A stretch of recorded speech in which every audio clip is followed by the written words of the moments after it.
Dr. Haran was kidnapped from her home the morning of October 7th, along with her daughter, 2 of her grandchildren, her sister-in-law, and a niece. And I am extraordinarily grateful for her courage in speaking out today. Dr. Haran, I now give you the floor. Thank you, Madam Ambassador, distinguished representative. Thank you for inviting me here today to share my story.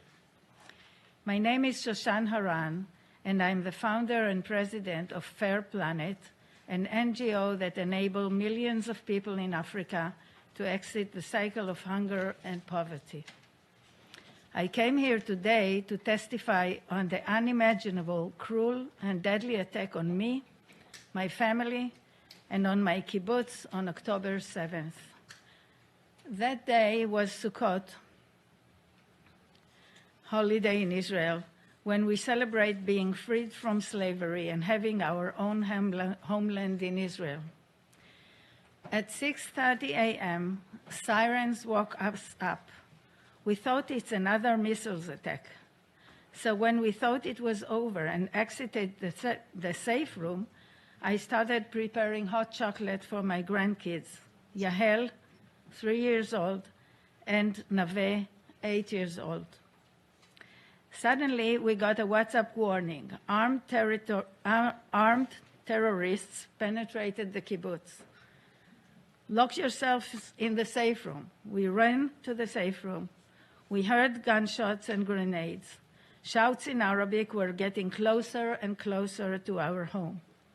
My husband, Avshalom, and my son-in-law, Tal Shoham, protected the safe room metal door, and the rest of us crawled under the bed, trying to call for help and praying.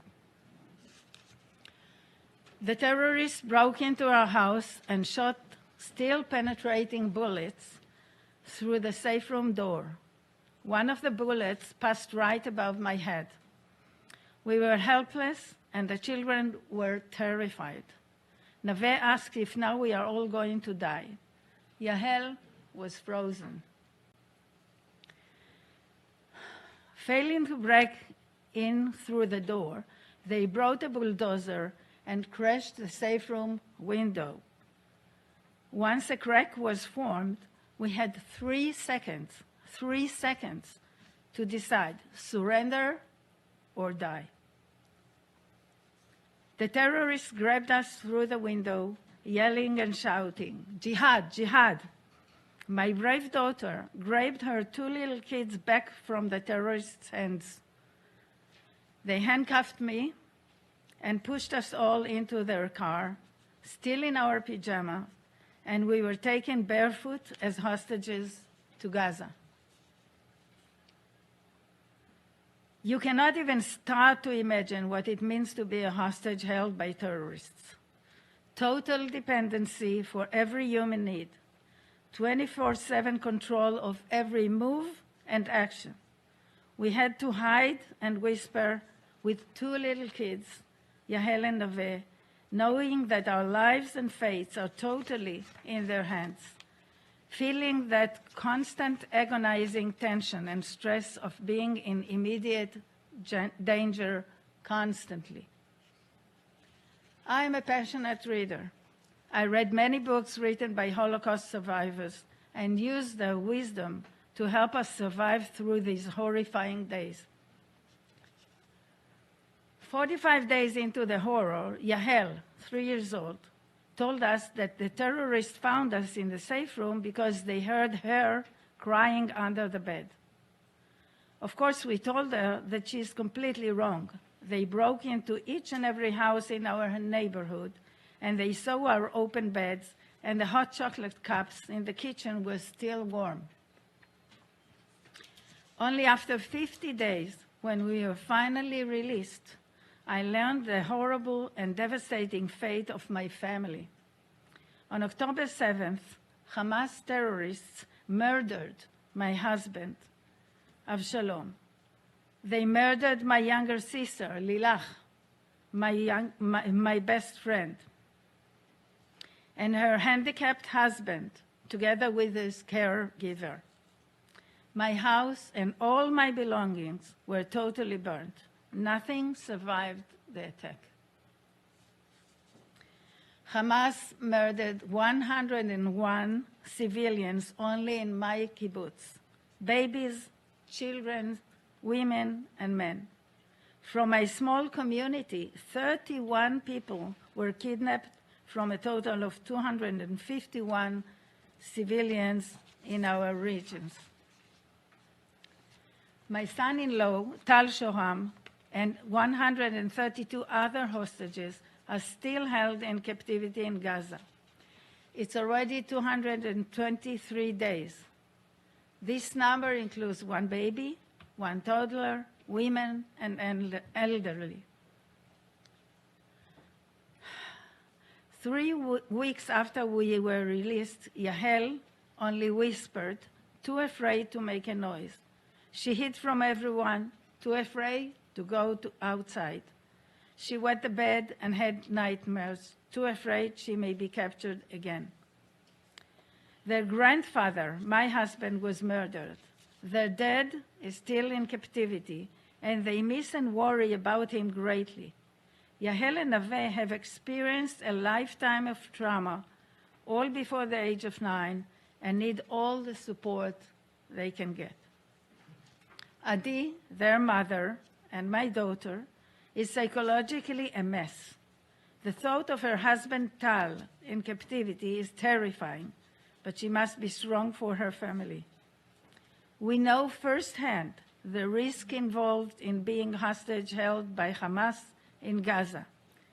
It is extremely frustrating, and yet she needs to hold her family together. I'm 68, and I experience worrying health issues that I never experienced before captivity. We are all walking on air and cannot heal ourselves until he rejoins our family. Only then we will be able to start coping with the long-term trauma.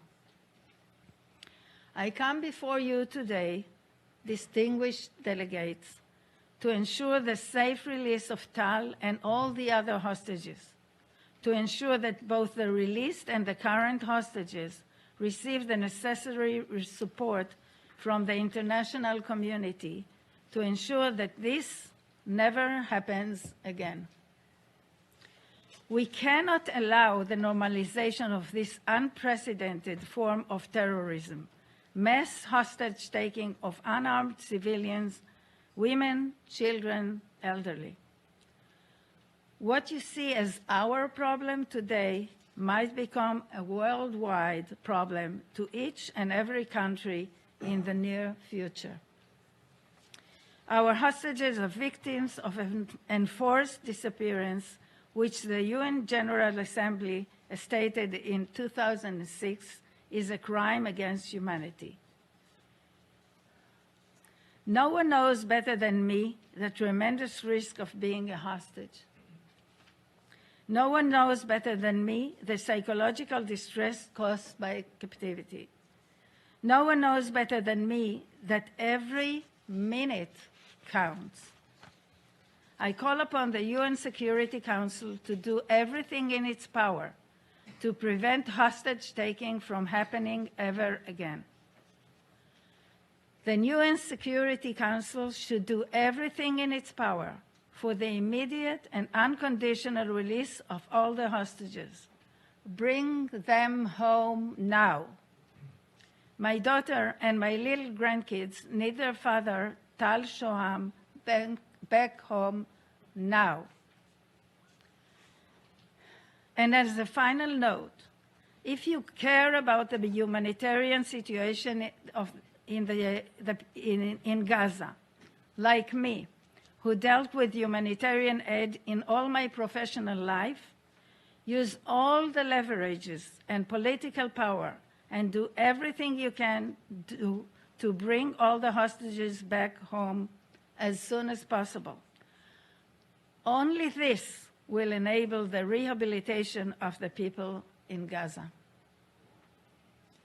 Thank you, Ambassador. Thank you, Dr. Haran, for your bravery and for your willingness to share what I know has to have been a horrifically difficult time for you. It is very meaningful for us to have heard directly from you, and I'm really grateful to you for sharing your story.